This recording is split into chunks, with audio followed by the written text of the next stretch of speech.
Всем привет! На связи компания Freedom Motors, а сегодня у нас на обзоре рестайлинговый Mercedes E-класса в кузове W213.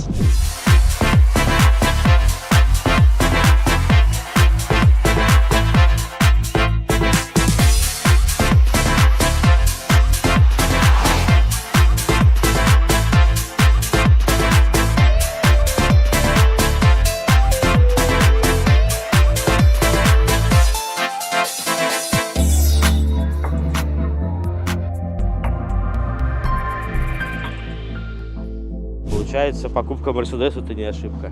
Качество Mercedes. Вот так вот надо вылазить из этого автомобиля. Мои любимые двухлитровые, свежие, еще хуже. Покупайте BMW 5 серии. Это мягкость. Первое время тяжеловато, я с этим полностью соглашусь. Скрипит все, хрустит все, не едет никуда, не тормозит, не управляется. Я не могу ноги подвинуть, охренеть. Это от 400 до миллиона рублей. Как сказал один человек, была бы она черная, она была бы тогда из такси. А эта машина не из такси. Это человеческая, нормальная, хозяйская машина с очень интересным мотором. Здесь стоит 3-литровый дизель на 249 лошадей. Спасибо Великой России за транспортный налог 18 тысяч рублей в год. Эта модель у нас идет 350D Fomatic. Она отличается тем, что предыдущие модели есть E300, 265 лошадиных сил. Она и налоговая, и двухлитровая, и, как говорят на форумах, с ней есть какие-то проблемы по мотору. Но здесь стоит 656-й 3-литровый, точнее 2.9 дизельный мотор.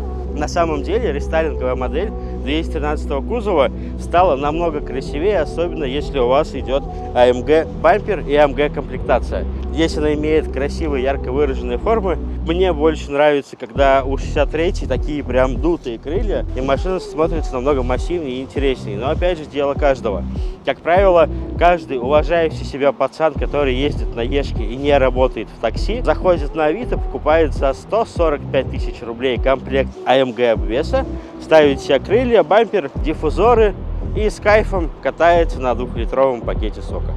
А теперь технические характеристики. Длина 4 метра 935 миллиметров, ширина 1852 миллиметра, высота 1460 миллиметров, колесная база 2939, а тормоза у нас тормози, ветер. Когда начал про тормоза рассказывать, сразу ветер поднялся. И видели, как я крутку поймал? Так же, как ловят эти 4-поршневые тормоза эту прекрасную машину.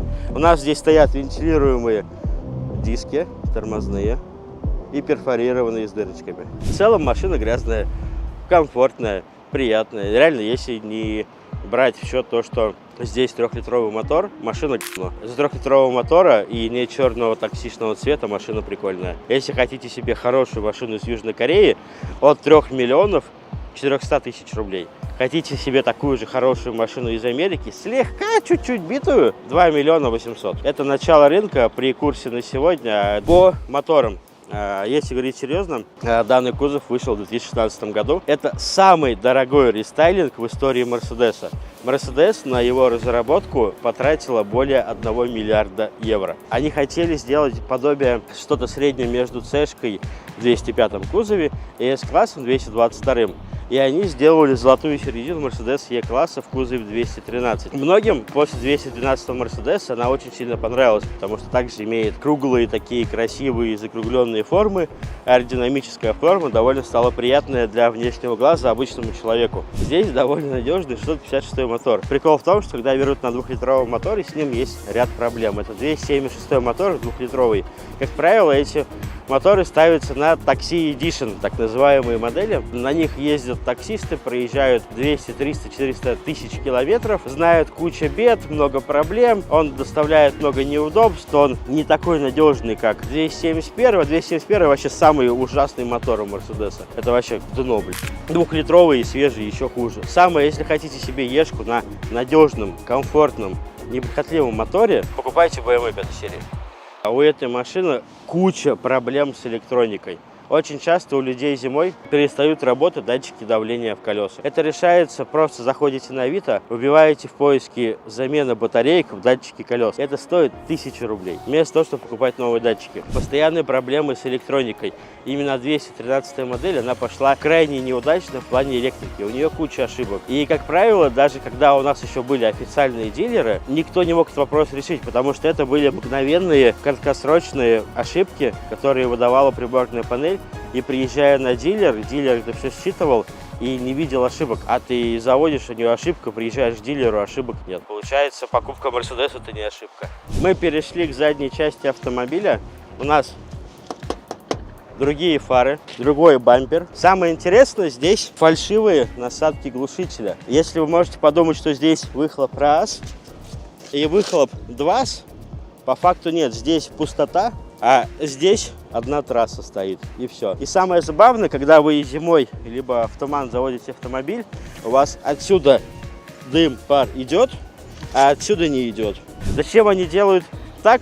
Чисто ради красоты. Честно, визуально смотрится прикольно, что есть двойной глушитель, есть такие вот клыки у диффузора, но глушитель всего лишь один, опять же, это дизель. Что мне нравится у Мерседеса, они круто продумали камеры. У них камера вот видна, если вы паркуетесь, либо стоите на месте, но мы сейчас сделаем так, что она уберется и заново появится. Оп. И она убралась, и сейчас снова появится, как у меня с утра. Такая же. Это крутое решение только у Мерседеса. В этом плане, что обычно, когда ты едешь на машинах по городу в такую вот ужасную грязную либо снежную погоду, у тебя каком горле? У тебя камера заднего вида, она грязная. И тяжело припарковаться. Многие люди, вот, допустим, я тоже так делаю, потому что не Мерседес. Я выхожу, вот так вот два пальца беру, или вот так вот, как правильно, напишите в комментариях. Протираю камеру и обратно иду в машину, и тогда я прекрасно все вижу. Оптика реально красивая. Вот эти вот диодные лампы, они крутые. Но они часто перегорают, поэтому мы в ходе видео будем делать вот так, чтобы они заново загорались. Мерседес, спасибо тебе за электронику. Данная модель собрана на базе МРА. На самом деле по габаритам немножко больше, чем его предшественник, это 212 кузов. В чем большой плюс? Он на 70 килограмм, то есть на целого человека легче, чем 212 Ешка. Здесь алюминиевые вставки кузова, алюминиевые крылья, капот и небольшие детали по компоновке самого вот этого вот кокпита и как его правильно там назвать. Вот нам надо было взять сюда на обзор таксист. Он про эту машину лет сколько всего рассказал. Они каждый они по 40 часов в день ездят. В сутках 24 часа, они 40 часов ездят.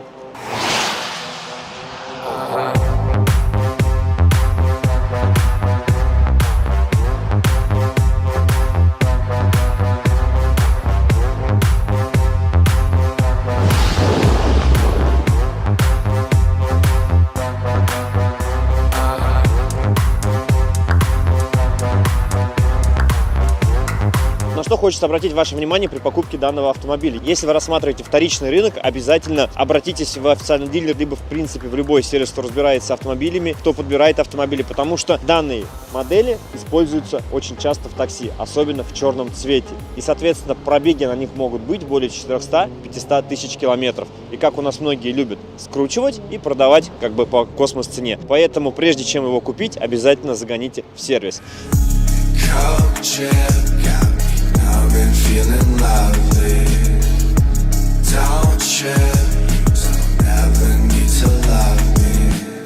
В общем, что по ощущениям внутри?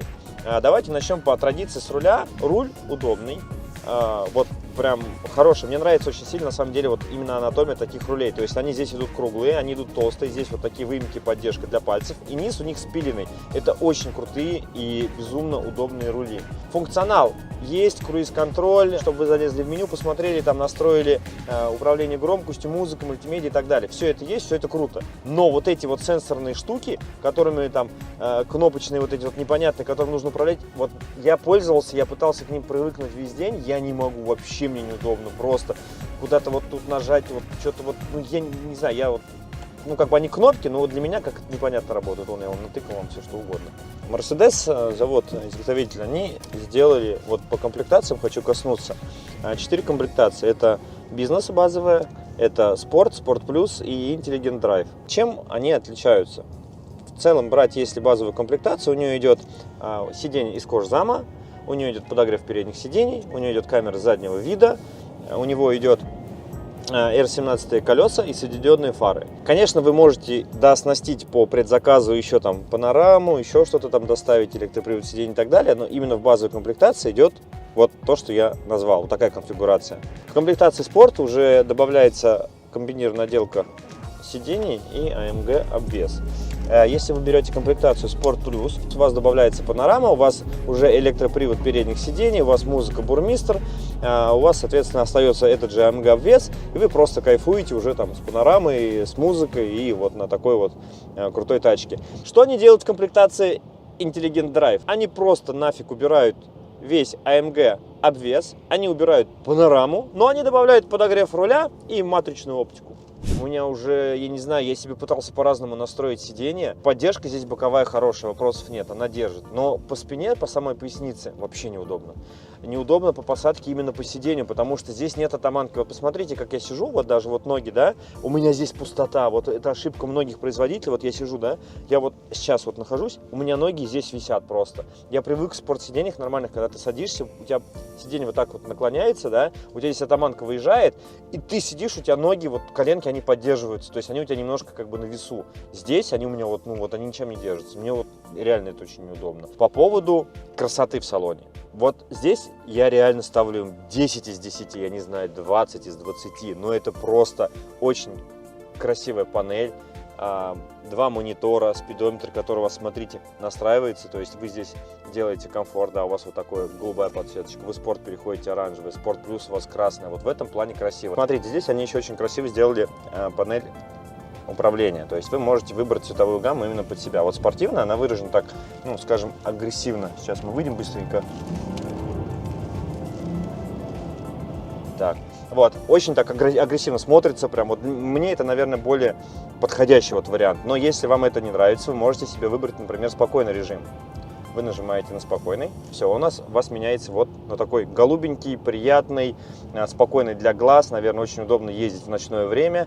Вот, если вы хотите, соответственно, что-то себе еще другое, вам не нравится это цветовое решение, вы заходите в меню. Есть вариант еще вот такой прогрессивный, тоже на самом деле, ну, интересно и симпатично. И есть еще вариант классический. То есть вот так. Это, наверное, самая база, стандарт, и, в принципе, основное количество людей ездит именно на таком режиме.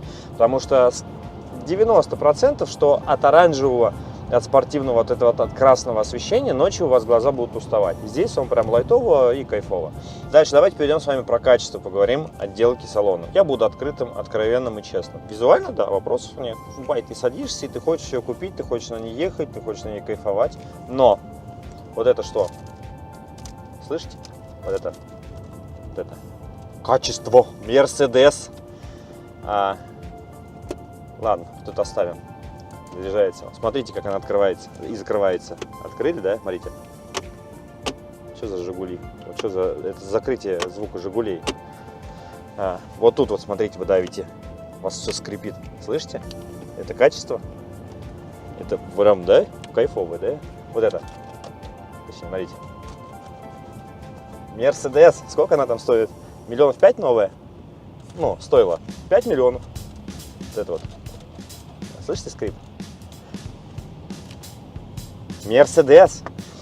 Еще мне не понравилось вот это визуально красивое, но вот этот джойстик управления, мне он неудобен. Кто-то, может быть, напишет, что я к нему не привык. Ребят, я целый день катаюсь, пытаюсь к нему привыкнуть. Я вообще не понимаю, как он пользуется. Крутое качество, да, вообще просто замечательно. Еще учитывая то, что здесь вообще не кожа сидений, а заменитель кожи. Ну, красиво. Что у нас? Кожаный, да?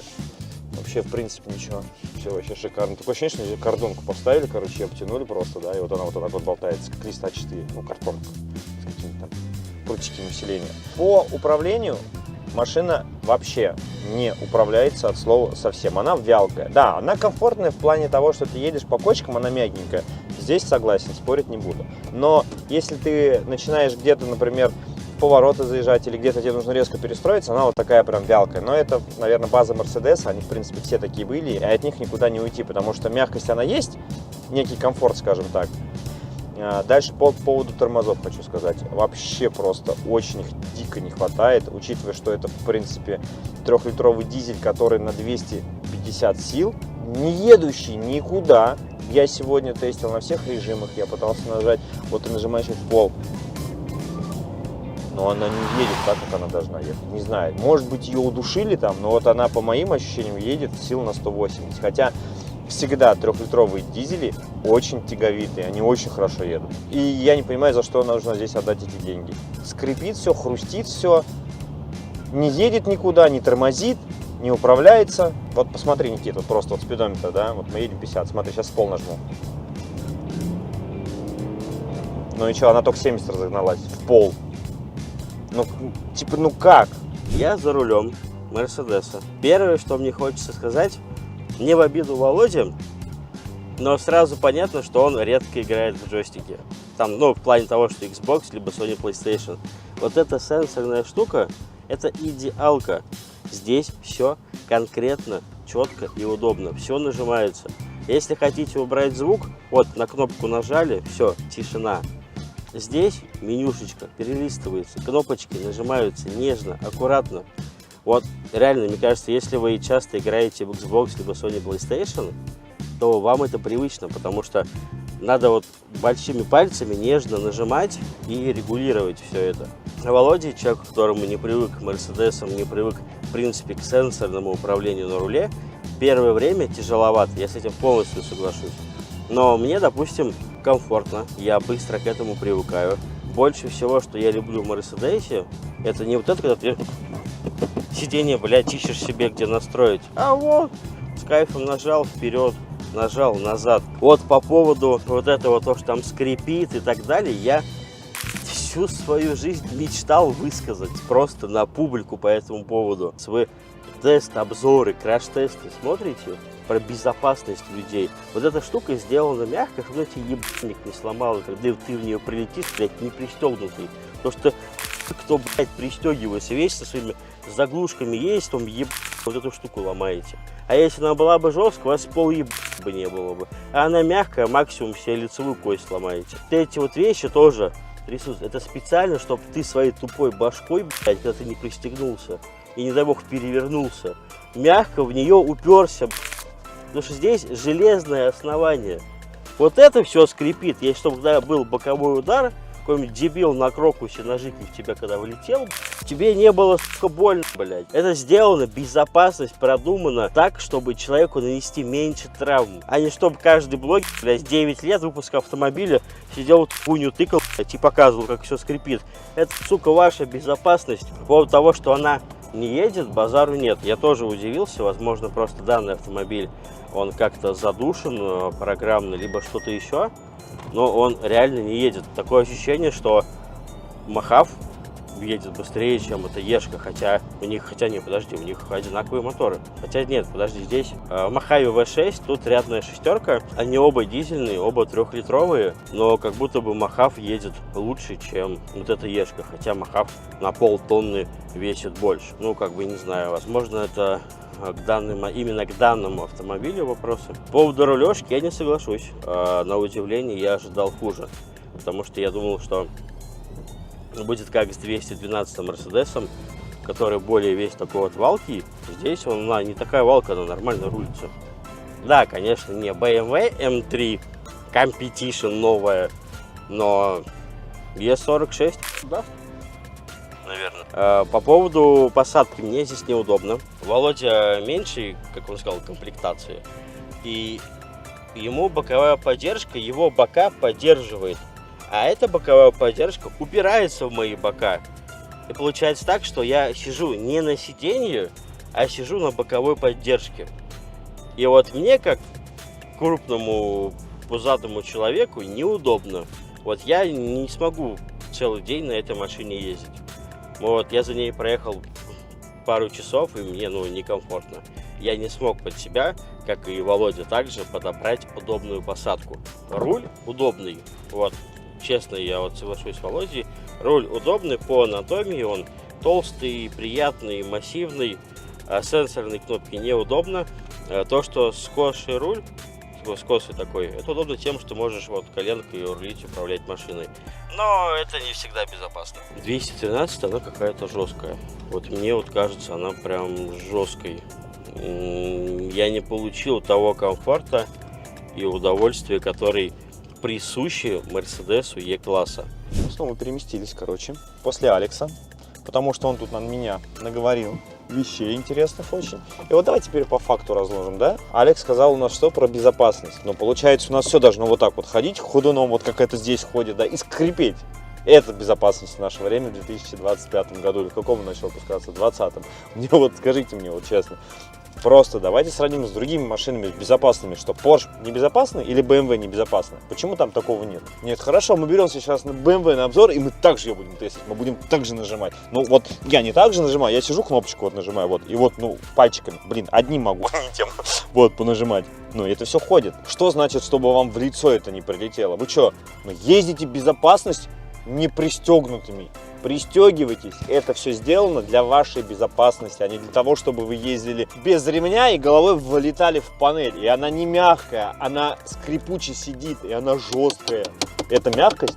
Ты если за башкой влетишь, у тебя лицо все порежется. По факту. Нет, по факту сейчас. Алекс говорит, чтобы вам не разнесло лицо. Он вам его не то что разнес, он разрежет его вот так вот просто на мелкие кусочки. На мелкие кусочки. Безопасно, да, очень мягко. Вот это мягко, а вот это жестко. И вот, пожалуйста, напишите в комментариях, с кем вы согласны, с Алексом или со мной. Вот это типа мягко, да? Это сделано мягко. Почему они сделали внутри мягко, а не снаружи тогда? Все, что, наверное, мы хотели сказать, мы сказали. Поэтому сейчас нам остается посмотреть, сколько у нас в прекрасном автомобиле места сзади и в багажнике.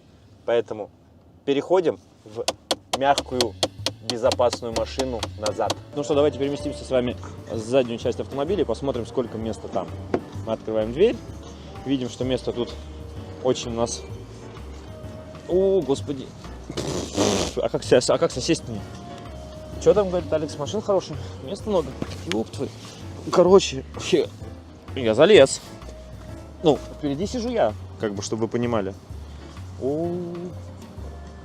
Так мне даже вот так сидеть неудобно. Ну, то есть, чтобы ноги, это вообще нет. Внизу у меня даже ступням места нет, я не могу пошевелиться. Я не могу ноги подвинуть, охренеть. Просто жесть. Давайте закроем дверь. Ну, в таком положении я проеду недолго. Мне очень неудобно. Вообще. Ну, говорить, что-то вот там разложиться, это уже даже можно не говорить. Короче, места сзади вообще просто нет. Если вы высокий человек ростом, как я, 1,90 м, и любите ездить с комфортом, сзади вас будет очень неудобно сидеть. Да, понятное дело, что если сядет туда человек поменьше, как бы он отодвинет сиденье вперед, то вам будет чуть больше комфортно. Но вообще неудобно, честно. Просто вообще неудобно.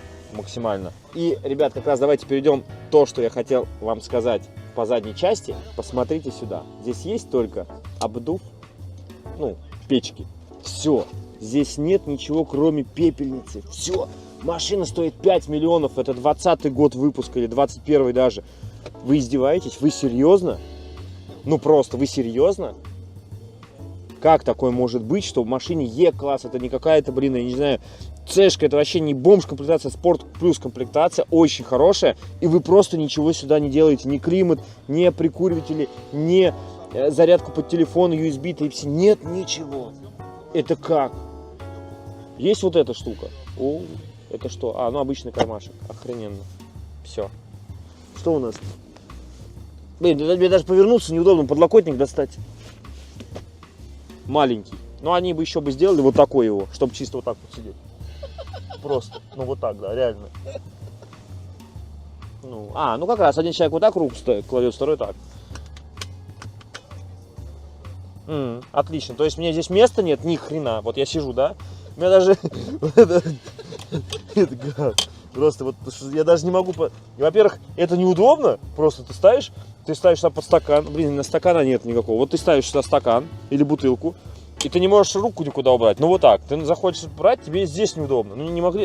если они сделают... Знаете, почему так сделали? Потому что если они сделают больше подлокотник, он уже, соответственно, упрется в ногу. Он и так вот мне здесь упирается просто.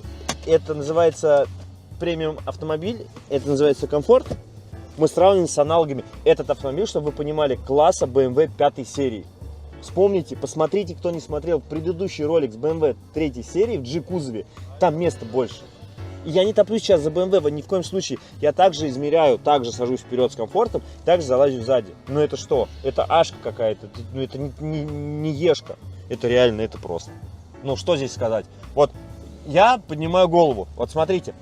Подними голову вверх, покажи им. Есть панорама, здесь перекладина, и здесь вот маленький лючок. Вот я сижу, и я не вижу, я вижу только переднюю панораму. Чтобы мне посмотреть вот вверх, как бы красиво понаблюдать, я должен вот так вот голову сделать. И вот этот маленький у меня экранчик, который я ничего не вижу, небо. Вот сзади неудобно, некомфортно, нет места, дурацкий подлокотник, нет ничего здесь. Это вот Жигули, реально. Вот семерка, ВАЗ-2107. Только подлокотника там нет, а здесь есть. Пойдемте в багажник посмотрим, чем он нас удивит. Давайте вылезем. Как нам вылезти? Я не могу ногу достать. Вот так вот надо вылазить из этого автомобиля.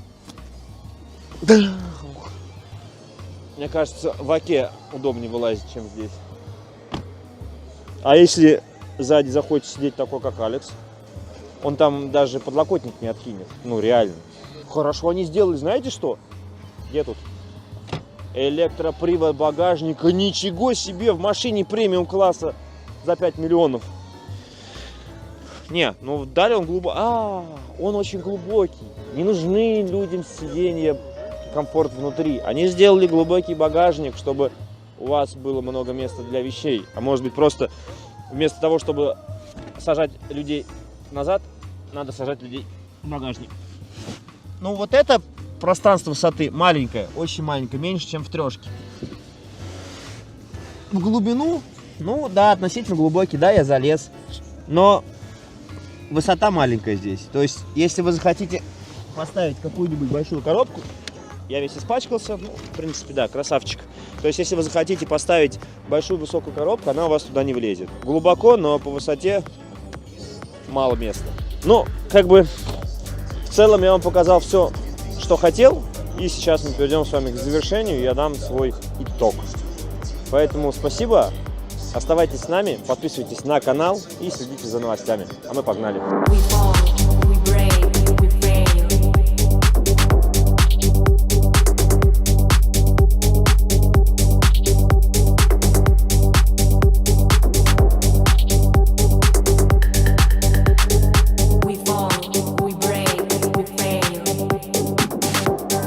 Оценку автомобиля ставлю 6 из 10. Как бы, если для вас есть кайф, любите, не вопрос. Алекс, твое мнение? Вот мое мнение по поводу этой машины. Видите? Галет армейский написано. Вот это ешка как галет армейский. Внешне красивая, но на вкус безвкусная. В общем, ребят, что мы хотим сказать? Как бы у каждого человека свое мнение. Мне она не понравилась, Алексу она понравилась, да, и знаете, не надо отталкиваться, то есть именно там от моего мнения. Если вам эта машина нравится, вы покатались на ней, взяли на тест или еще что-то, покупайте, вообще с кайфом. Если вы хотите реально сэкономить деньги, обращайтесь к нам, мы вам привезем из Кореи, из Канады, из США, откуда угодно, из Европы, без проблем. Правильно, Алекс? Сколько Да. они процентов сэкономят, если они будут заказывать через нас автомобиль? Если в процентном составляющей от 20 до 40, если в денежном эквиваленте, это от 400 до миллиона рублей. Вы сэкономите, если обратитесь к нам по поводу привоза автомобиля вот такого из Южной Кореи, либо из Америки. Поэтому, ребят, пишите, звоните. Если захотите реально заказать автомобиль, обращайтесь, привезем. И у нас самые лучшие выгодные цены. Dark nights feel